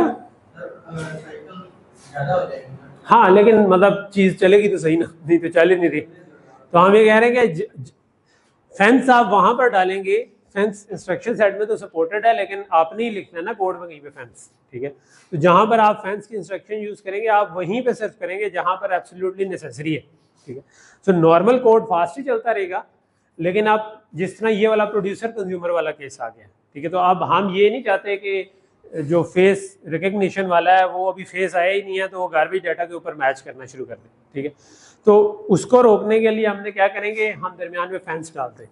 ठीक है, तो इधर अब 2 तरह की फेंसेस डली हुई है इस कोड में। इसमें हमने क्या है, फेंस राइट। ठीक है, क्योंकि ऊपर वाला स्टोर को नीचे वाले स्टोर से के दरमियान फेंस डालनी, इसका मतलब है कि इससे पीछे वाले सारे स्टोर्स एग्जीक्यूट होंगे तो ये आगे जाएगा, नहीं तो नहीं जाएगा। ठीक है, ये फेंस रीड है, इसका मतलब इससे पीछे वाले सारे लोड्स एग्जीक्यूट होंगे तो ये आगे जाएगा। ठीक है, तो अब इसका क्या मतलब है कि आप ये वाला लोड उससे पहले नहीं कर सकते कि फ्लैग रीड ना हो, फ्लैग रीड होगा तभी ये होगा। तो अगर फ्लैग रीड हो गया तो ब्रांच ही फॉल्स हो जाएगी। ठीक है, मतलब अनलेस के ब्रांच शुरू होती रहेगी अगर डाटा नहीं आया हुआ था, तो जब तक वो ब्रांच फॉल्स वाकई नहीं होती तब तक इसको वो लोड नहीं करेगा। और इसी तरह ये वाला राइट जो फ्लैग के ऊपर 1 लिखवाना था ये उस वक्त तक नहीं होगा जब तक पिछला वाला डाटा राइट ना हो जाए। तो फेंस इंस्ट्रक्शंस इस तरीके से काम करते हैं। तो रेस्ट 5 की स्पेक में आप देखेंगे तो आपको फेंस इंस्ट्रक्शंस मिलेंगी, तो आप ढूंढेंगे तो वो आपको स्पेक ओपन एंड डाउनलोडेबल आप उसमें देखेंगे तो उसमें आपको फेंस इंस्ट्रक्शन मिलेंगी जो कि रीड राइट इस तरह की डिफरेंट तरीकों की फेंसेस हैं जो कि ये काम कर लेते हैं। यहाँ पर हम थोड़ा सा रुकते हैं, will come back in the final lecture इंशाल्लाह। और थोड़ा सा अब हम आ जाते हैं जो हमारा प्रोसेसर था। ठीक है, तो जो प्रोसेसर था, एक तो खैर मैंने क्लास के स्टार्ट में आप लोगों को, कुछ लोग नहीं थे, अनाउंस कर दिया है कि आपका जो फाइनल है वो जुमे को, इंशाल्लाह जुमे की नमाज के बाद हम 2 बजे से लेकर 3:30 बजे तक आपकी प्रेजेंटेशन होंगी। आपके कितने ग्रुप हैं? मेरा ख्याल है 18 लोग थे, तो 18 में से 1-2 तो छोड़ गए, 16 रह गए होंगे। 16 हैं तो 8 ग्रुप हैं, ठीक है, 9 हो गए। चलो 9 हो गए हैं तो हर एक को तकरीबन यानी समझे कि 10 से 15 मिनट है, ठीक है, तो हमें 2 घंटे लग जाएंगे तकरीबन, ठीक है। तो हमारा वो 2 से लेकर 4 की जो स्लॉट है ना, उसके अंदर एक एक करके हम कर देंगे, तो सारे उसी वक्त हो जाए, हम ऑर्डर कर लेंगे किसने पहले देनी है किसने बाद में देनी है। ये ना हो के मैं बैठा हूँ तो कोई होएगा, ठीक। अच्छा, सो जो उसमें हम एक्सपेक्ट कर रहे होंगे वो ये कर रहे होंगे कि आप मतलब आपने अपना कोड खुद लिखा हुआ हो, सबसे इम्पोर्टेंट आपने खुद डिज़ाइन बनाया हो, ठीक है, वो कोड चल रहा हो, आप उसको डेमो देंगे। 2 ग्रुप मेंबर हैं तो हर एक ने डिफरेंट काम किया हो, ठीक है, और हर एक अपना अपना काम एक्सप्लेन कर सके, ठीक है। तो ये वाला जो 2-3 जो मैं आपको पहले ही से बता दूं कि जो जवाब गलत है, तो मिसाल के तौर पर अगर आपसे ये पूछा जाए कि ये पीस ऑफ कोड किसने लिखा है, तो उसमें एक जवाब जो गलत है वो ये है कि दोनों ने लिखा है, ठीक है।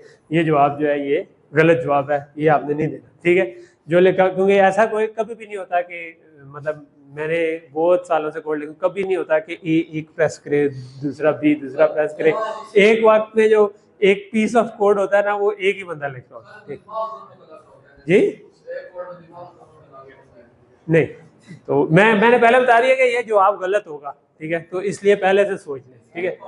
तो अभी क्योंकि 2-3 दिन है और मुझे पता है आप लोग जो सुस्ती आपकी है, आप लोगों में से कोड जो है वो कंप्लीशन में अभी सारों का नहीं पहुंचा होगा, क्योंकि किसी ने जमा ही नहीं कराया सिंगल साइकिल। तो इसका मतलब है कि अभी आपने करना है तो पहले से प्लान कर लें। 2 बंदे हैं तो किसने क्या करना है, ठीक है।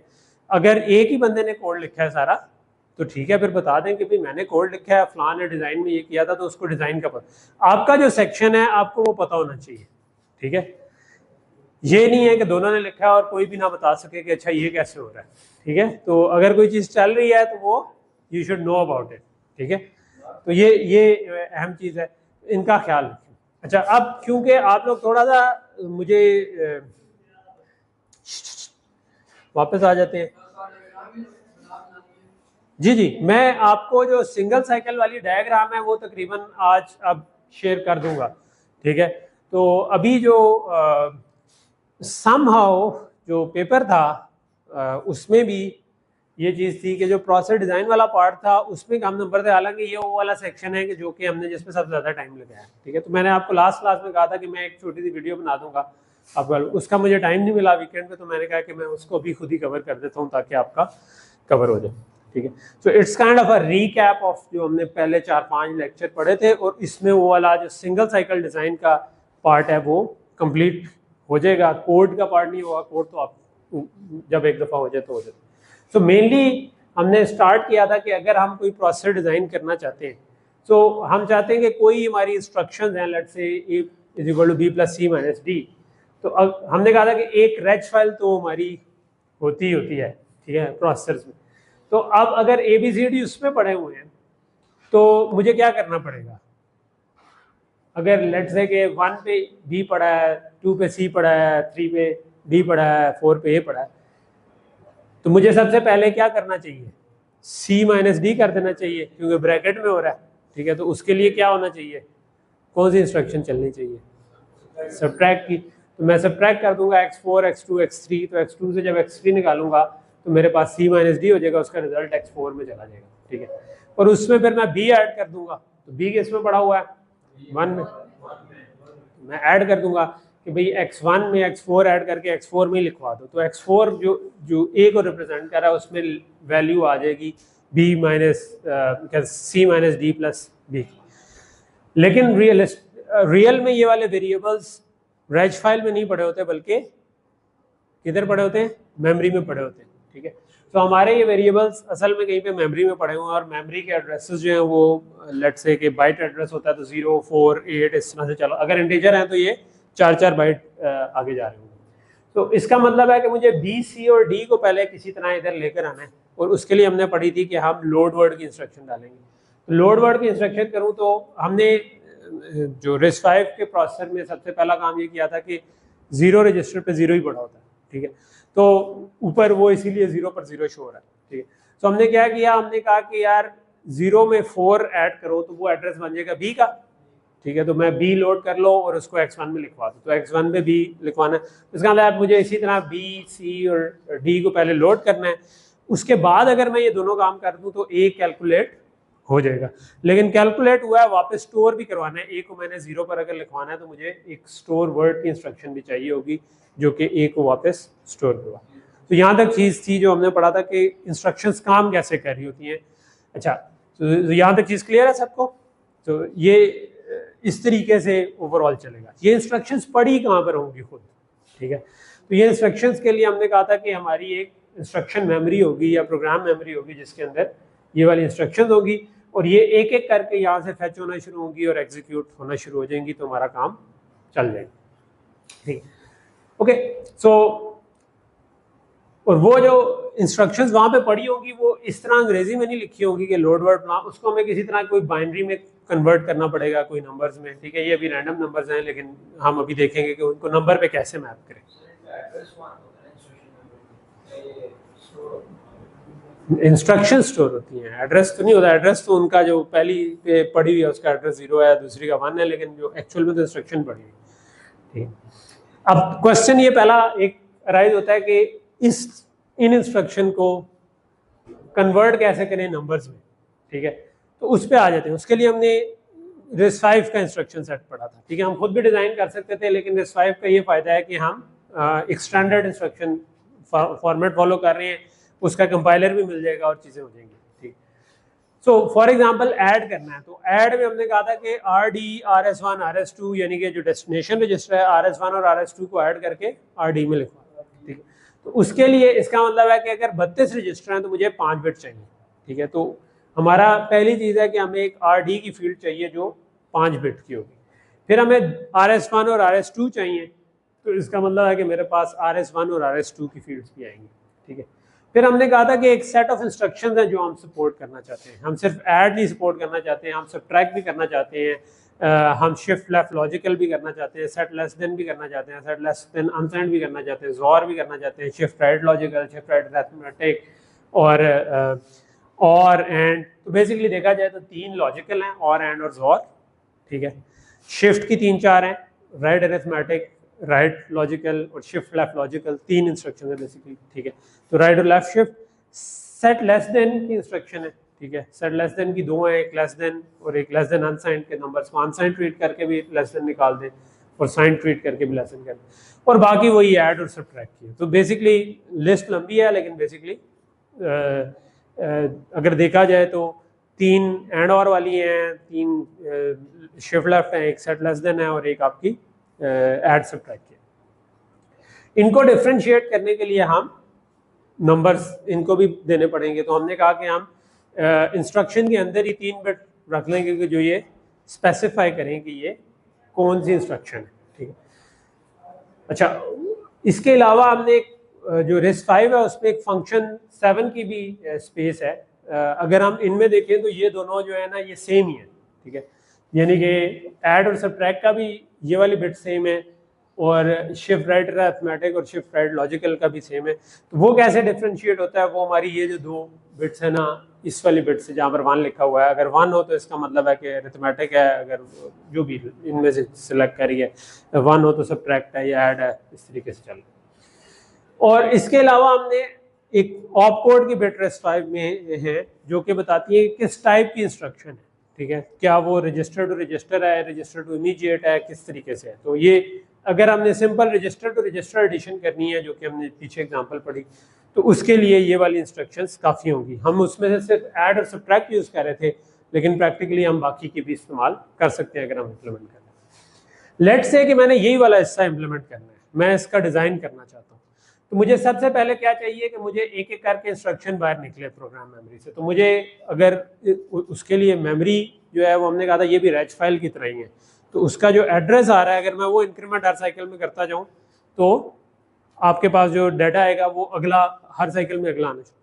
We just need a counter जिसमें हम 4 ऐड करते जाएं, तो मेमोरी से पहली दफ़ा 0 का डाटा आ जाएगा, अगली दफ़ा 4 का आ जाएगा, अगली दफ़ा 8 का। तो यही हम चाहते हैं, ठीक है। 32 बिट की हमारी इंस्ट्रक्शन है, तो वो 32 बिट बाहर निकलना शुरू हो जाएंगे। तो जो डाटा है उसमें हमारे पास इंस्ट्रक्शन आ जाएगी, और फिर हम क्या कर सकते हैं कि आगे अगर रेज फाइल के साथ उसको कनेक्ट कर दें। किसको कनेक्ट कर दें?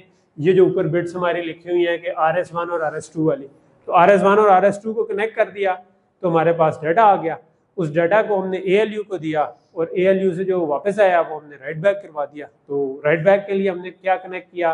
राइट इनेबल को 1 कर दिया, और जो आपका राइट एड्रेस आ रहा था वो RD से सिलेक्ट कर दिया, क्योंकि RD डेस्टिनेशन थी। तो ये हमारा सिंपल सा एक प्रोसेसर बन गया। ऑब्वियसली हम अभी ALU के अंदर नहीं गए कि कैसे किया, लेकिन बेसिकली ये काम कर लेगा। ALU के अंदर भी अगर हम जाएं तो बेसिकली हमें एक एड्रेस सब्ट्रैक्टर लगाने की ज़रूरत है, एक शिफ्टर लगाने की ज़रूरत है, और एक लॉजिकल यूनिट लगाने की ज़रूरत है, ठीक है, जो कि काम कर दे।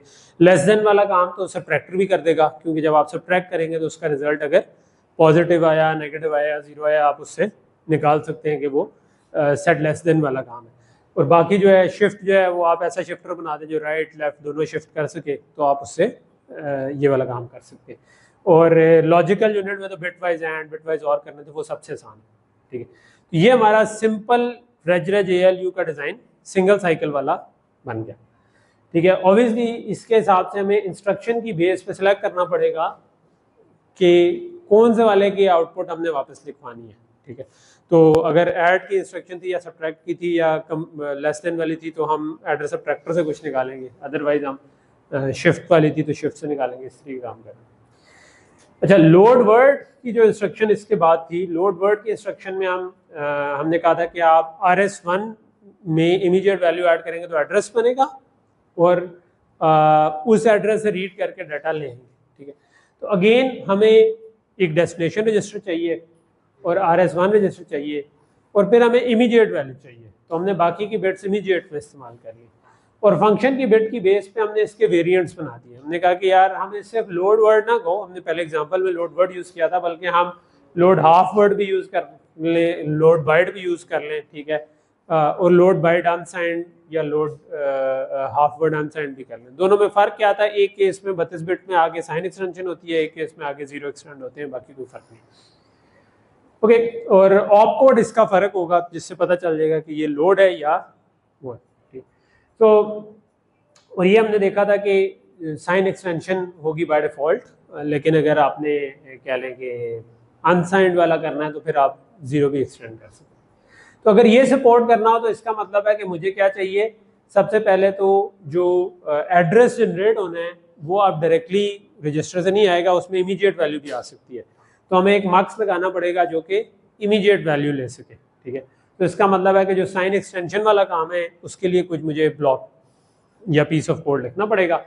और क्या होगा कि RS1 तो आ रहा है ऊपर वाली लाइन से, नीचे से इमीडिएट इस केस में आ जाएगा, आप उनको ऐड करेंगे, रिजल्ट बनेगा, वो आपका एड्रेस बन जाएगा।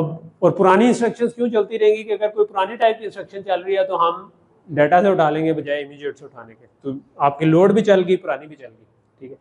लेकिन ऑब्वियसली मेमोरी तो हमने लगाई नहीं, तो हमें इसके आगे डाटा मेमोरी चाहिए जिसके एड्रेस के साथ हम टाइप करेंगे, और उसका जो डाटा आउट आएगा वो हमें वापस चाहिए होगा रजिस्टर पे राइट करवाने के लिए।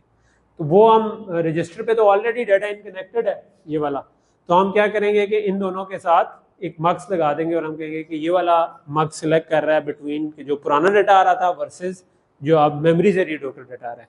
तो रेज ALU में ALU से डाटा आ रहा था, तो हमने कहा या वो आएगा या ये आएगा, और इसकी सिलेक्ट लाइन हो जाएगी कि क्या हमने रजिस्टर पर क्या चीज़ लिखवानी है, क्या हमने ALU वाला लिखवाना है या दूसरा लिखवाना है, ठीक है। स्टोर वर्ड जो था ये तो था लोड, ठीक है। लोड में आप एड्रेस देते थे और जो डाटा था वो लिखवा रहे हैं रजिस्टर में। स्टोर में हम एड्रेस भी दे रहे हैं और डाटा भी दे रहे हैं, और वो मेमोरी पर लिखवाना है। तो एड्रेस जनरेशन तो ऐसी होती है स्टोर में भी, ठीक है। तो स्टोर में देखा जाए तो एड्रेस तकरीबन वैसे है, लेकिन इमीडिएट की फील्ड थोड़ी सी हिल गई है, ठीक है। तो RS1 के साथ इमीडिएट ऐड करना है, लेकिन ये इमीडिएट डिफरेंट जगहों पर है, तो इसका मतलब है जो इमीडिएट वाला ब्लॉक है उसमें स्टोर को अलग हैंडल करना है, लोड को अलग हैंडल करना है, ठीक है। और RS2 जो है उससे हमारे पास डाटा निकल रहा है क्या है, ठीक है। तो वो डाटा निकल रहा है, बाकी फंक्शन की बिट्स के जरिए हम चूज करें कि स्टोर बाइट भी हो सकता है, स्टोर हाफ वर्ड भी हो सकता है, ठीक। सो अब जो है ये यानी कि वो पहले 12 बिट आगे से आ रही थी, वो जो 12 बिट बन रही है वो 2 हिस्सों से बन रही है, तो ये थोड़ा सा चेंज है, ठीक है। तो कंकैटिनेशन हमने वेरिलॉग में पढ़ी हुई है, सिस्टम वेरिलॉग में, तो वो वाला काम हम कर लेंगे। कंकैटिनेशन एक केस में एक तरह की हो जाएगी, तो एक मार्क्स लगा लें दोनों के दरमियान, ठीक। तो अब फर्क क्या बना कि अब इधर डाटा इन आ गया है, तो ये जो RS2 था उसका डाटा उठाकर हमने इधर दे दिया, ठीक है। इमीडिएट और ऑब्वियसली फिर हमें राइट इनेबल भी चाहिए, जो कि हम इंस्ट्रक्शन से निकालेंगे कि राइट इनेबल करना है कि नहीं करना, ठीक है। इसके बाद हमने ब्रांच वाली इंस्ट्रक्शंस देखी थी। तो ये अब हमारा सिंगल साइकिल डिजाइन जो है ना वो हर इंस्ट्रक्शन के साथ साथ बनता जा रहा है, ठीक है। तो ये मैं एक्सपेक्ट कर रहा था आप लोगों से बेसिकली, ठीक है। तो ब्रांच इक्वल जो है उसमें क्या है, उसमें हम दो रजिस्टर्स को कंपेयर करते हैं, अगर वो बराबर हो तो हम ब्रांच करेंगे, वरना नहीं करेंगे।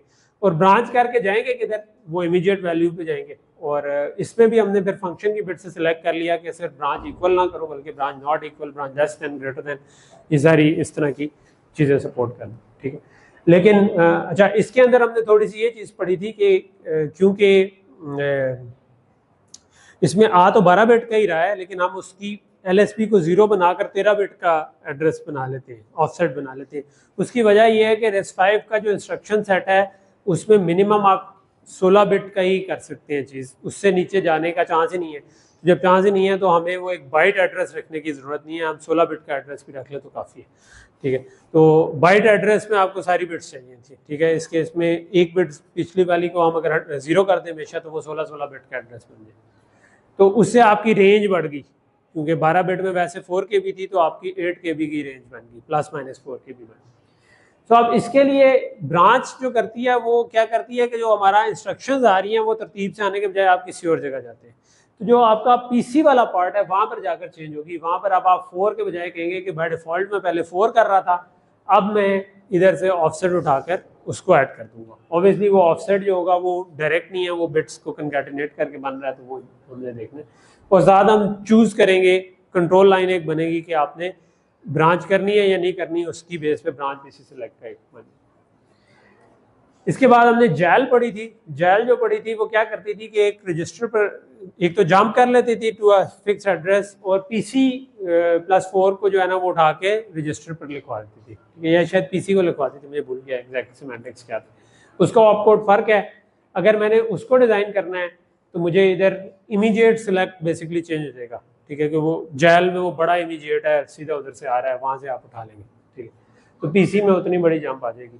और यहाँ से आपने एक और, क्योंकि आपने रजिस्टर में वापस PC लिखवाना है, तो आपने इधर PC, वो वाला PC जो था ना वो यहाँ पर भी कनेक्ट कर दिया, ठीक है, कि यार ये वापस लिखा जा सके, ठीक। तो ये वाला PC यहाँ पर आपका कनेक्ट होगा, ठीक है। और आखिरी जो थी वो मेरा ख्याल है JLR थी। JLR में आप क्या करते हैं कि रिटर्न के लिए यूज़ करते थे कि किसी भी रजिस्टर से की जो वैल्यू है वो PC में लोड करवा सके, ठीक है। तो बेसिकली आपका जो RS1 है वो बेसिकली उसमें रिटर्न एड्रेस पड़ा हुआ है, प्लस इमीडिएट। अगर कुछ भी नहीं डालना तो आप इमीडिएट को 0 कर देंगे, अगर PC+4 पे जाना है तो इसको 4 कर देंगे, या कुछ और करना है तो वो भी कर सकते हैं, ठीक है। तो वो करके आप PC में लिखवा देंगे, और RD में जो है वो PC की वैल्यू लिखवाई जाएगी, ठीक है। तो ये आपका अगर हम देखें तो इसमें अब इसका मतलब है कि जो आपका शुरू में है वहाँ पर ये चेंज हो रही है कि आप रजिस्टर से वैल्यू उठा के डालें। तो यहाँ पर हमें कुछ मकसद चाहिए कि PC में ऑफसेट डालना है, या जो रजिस्टर से रीड वैल्यू हुई है प्लस इमीडिएट ऐड हुआ है वो डालना है। तो ये आपका JLR PC सेलेक्ट बन जाएगा, ठीक है। एक रह गई आपकी लोड अपर इमीडिएट की। लोड अपर इमीडिएट ये था कि आप किसी रजिस्टर के अंदर MSB की 20 बिट्स लिखवाना चाहते हैं, ठीक है। तो ये MSB की 20 बिट उसमें डायरेक्टली आ रही हैं। उस केस में हमने क्या किया हुआ था कि जो आपका इमीडिएट सेलेक्ट है वो चेंज हो जाएगा, वो आप इधर से उठा लेंगे 20 बिट और बाकी 0 कर देंगे, तो ये चला जाएगा। आखिरी शायद ये है AUI PC है, वो ये है कि आप add upper immediate to PC में अपर इमीडिएट वैल्यू 20 बिट की लिखवाएं, ऐड करें और उसको RD में लिखवा दें, ठीक है।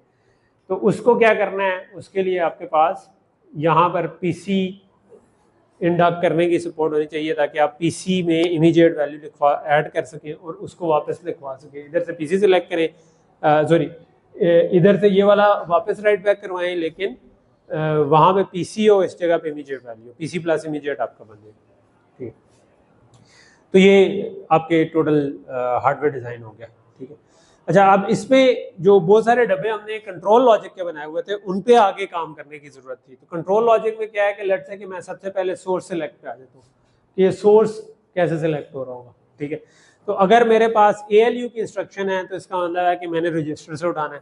ठीक है, अगर ALU इमीडिएट किया तो इसका मतलब मैंने इमीडिएट उठाना है, लोड वर्ड किया इमीडिएट उठाना है, स्टोर वर्ड किया तो डजेंट मैटर। ठीक है, क्योंकि स्टोर पे ये वाली चीज़ यूज़ नहीं हो रही।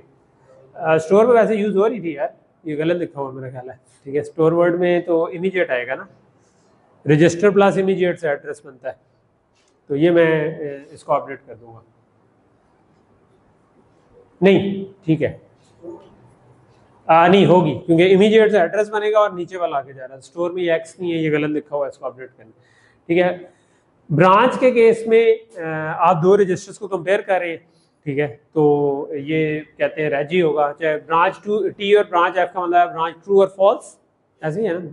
ठीक, जैल के केस में ये मैटर नहीं करती क्योंकि जामर लिंक के केस में तो आपने पीसी में ऑफसेट ऐड करना है और यहाँ से पीसी उठाना है, तो यहाँ ये वाली चीज़ मैटर नहीं करती। JLR में इमीडिएट है, AUIC में इमीडिएट है क्योंकि वो इमीडिएट से ऐड हो रहे हैं। ठीक है, और लोड अपर इमीडिएट में भी ये मैटर नहीं करती।